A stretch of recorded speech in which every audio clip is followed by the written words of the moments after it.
কি বাবা, মেয়ে পছন্দ হয়েছে?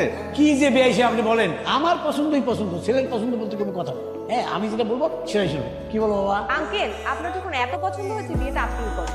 আপনার ছেলেকে আমার পছন্দ হয়। যে ছেলে বাবার সব কথা শুনে চলে, এরকম একটা মেরুদণ্ডহীন ছেলেকে আমি বিয়ে করতে পারবো না। Sorry uncle. মা বললো তুমি নাকি আমাকে কি বলবো। দেখো, তুমি তোমার বাবা মার অবাধ্য হও, তাদের কথা না শোনো, আমি এটা বলছি না। সব ছেলেমেয়ে তার বাবা মার কথা শুনে চলে। তুমি যদি নিজস্ব মতামতে নিজে কিছু করতে পারো, সেদিনই আমার সামনে আসবে। বাবা, আমি জানি তোমাদের সাথে থাকলে আমি কখনো তোমাদের কথার অবাধ্য হতে পারবো না, তাই আমি চলে যাচ্ছি। নিজে যেদিন কিছু করতে পারবো আবার তোমাদের কাছে ফিরে আসবো। আমার মনে হয় আপনার কাজটা ঠিক করা হয়, আপনার বাসে ফিরে যাওয়া উচিত। যে বাসা থেকে আমি বেরিয়ে আসছি, ওই বাসায় আমি গুড ফর নাথিং হিসেবে ফেরত দিতে পারবো। তো আপনি কি করবেন? রাস্তায় রাস্তায় ঘুরে বেড়াবেন? আচ্ছা, আপনি কি খাওয়া দাওয়া ছাড়া অন্য কোনো কিছু করতে পারেন না? না মানে এক্সট্রা কোনো কারিকুলাম থাকে না, হাতের কাজ এমন কিছু পারেন করতে? আপনার এরকম কোনো প্রতিভা আছে? অটোমোবাইল ইঞ্জিনিয়ারিং পড়েছি তো, একটা গাড়ি সম্পর্কে ধারণা। ইউরেকা, চল। কি নাম? ওর নাম রহিম। কথা বলতে পারে না? তোমার তো দেখে মনে হয় না তুমি কাজ কাম করতে আসছো। কাজ কাম করবা না না শিখে আবার বাড়ি চলে যাবা? সিদ্দিক ভাই, কি যে বলেন না, এখানে থাকবেন মন দিয়ে কাজ করবেন, আপনি নিশ্চিন্তে নিতে পারেন, কোনো সমস্যা নেই। তোমার কথার জন্য কিন্তু রেখে দিলাম। তোমার মা কিন্তু আমার বন্ধু। শুনো, ওই যে দেখতেছো তসলিম, আমার গ্যারেজের সব থেকে বড় মিস্ত্রি।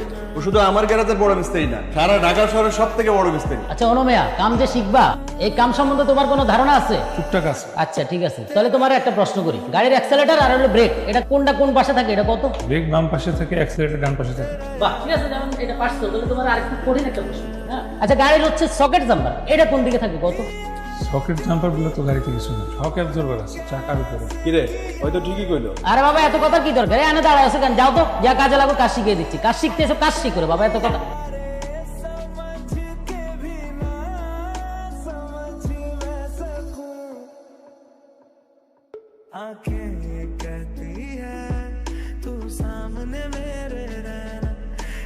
হ্যালো, কে বলছেন? আমি হাসিব বলছিলাম। কোন হাসি? জি, ওই যে গত মাসে আমার বাবার সাথে আপনার বাসায় দেখি। ও হাসি, হেই, কি অবস্থা? তেমন না, থ্যাংক ইউ। থ্যাংক ইউ কিসের জন্য? কারণ ওদিন যদি আপনি না বলতেন যে আমি একটা গুড ফর নাথিং, আমি তো কোনোদিন বুঝতাম না যে কিছু হবে। এবং আপনি শুনে খুশি হবেন আমি এখন নিজের কাজ আমার চেষ্টা করছি, আর আমার মনে হচ্ছে আমি যে রিসেন্ট কিছু একটা করতে পারবো। Wow, that's great. তেমন একটা কথা বলি, হ্যাঁ বলো। আপনি ওদিন বলেছিলেন যে আমি যদি নিজের পায়ে দাঁড়ায় আপনার সামনে আসতে পারি, তাহলে আপনি আমাকে অ্যাকসেপ্ট করবেন। ওকে ফাইন, নেক্সট মান্থে আমার বার্থডে।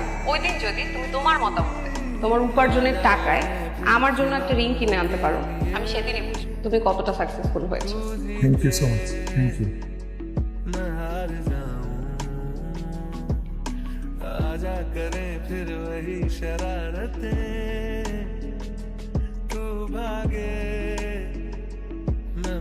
কি ব্যাপার, আপনি কিছু বলছেন না যে? কি হয়েছে, কোনো সমস্যা? পরশুদিন তামান্নার বার্থডে।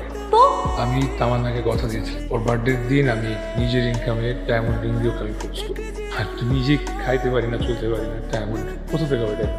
এত টেনশন নেওয়ার কি আছে? এখন পারেননি, আমার কাছ থেকে নেন, আমি আপনাকে ধার দিচ্ছি, আপনি একটা ডায়মন্ডের রিং ওকে প্রপোজ করেন। তাহলে কিভাবে বুঝবো? আমি তাহলে এত কষ্ট করে আমি বাসা থেকে বেরোয় কেন আসছি? আমি কেন নিজের পায়ে দাঁড়ানোর চেষ্টা করতেছি? নিজে কিছু করার কেন আমি চেষ্টা করতেছি? তাহলে তো আমার দরকার ছিল না। আমি তো আমার বাবার বাসায় থেকে আমি তোকে সুন্দর মতো ডায়মন্ড রিং দিতে পারতাম। এই যে আমার হাতে যে খসকা পড়ে গেছে, আমার চেহারা ভেঙে গেছে, আমার শরীর ভেঙে গেছে, এগুলো এত কষ্ট আমি কেন করলাম? তাহলে যদি আপনার কাছ থেকে টাকা ধার নিয়ে আমার রিং দিতে হয়। কিরে তসলিম, কি অবস্থা রে? আরে ভাই, এটা তো ড্যামেজ ইঞ্জিন। কি গাড়ির ওয়াটার নিয়ন্ত্রণ তো কিচ্ছু নাই। তোর ভাই সিম্পল ওয়াটার লয়া মানে কি, মানে গ্যারেজটারে কি শুরু করে দিছে। কিরে, ওই নাকি ইঞ্জিনের বড় মিস্ত্রি।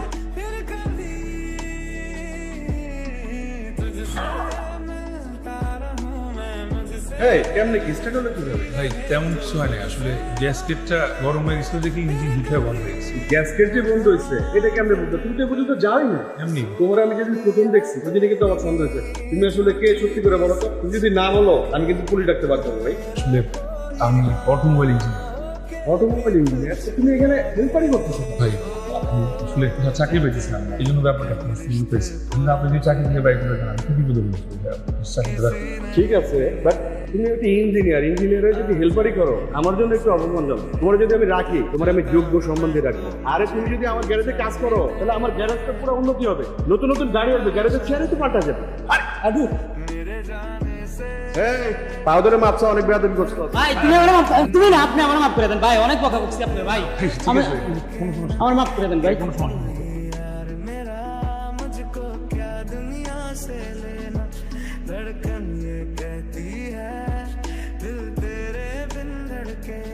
একদম পারফেক্ট।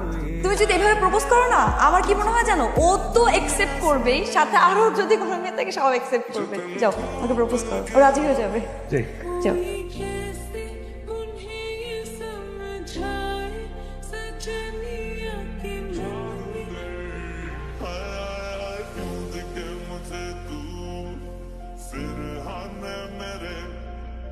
তোমাকে এত টেন্স দেখাচ্ছে কেন?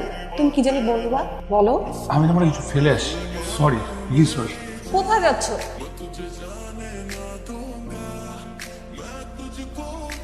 কি আবার তুমি এখন এখানে?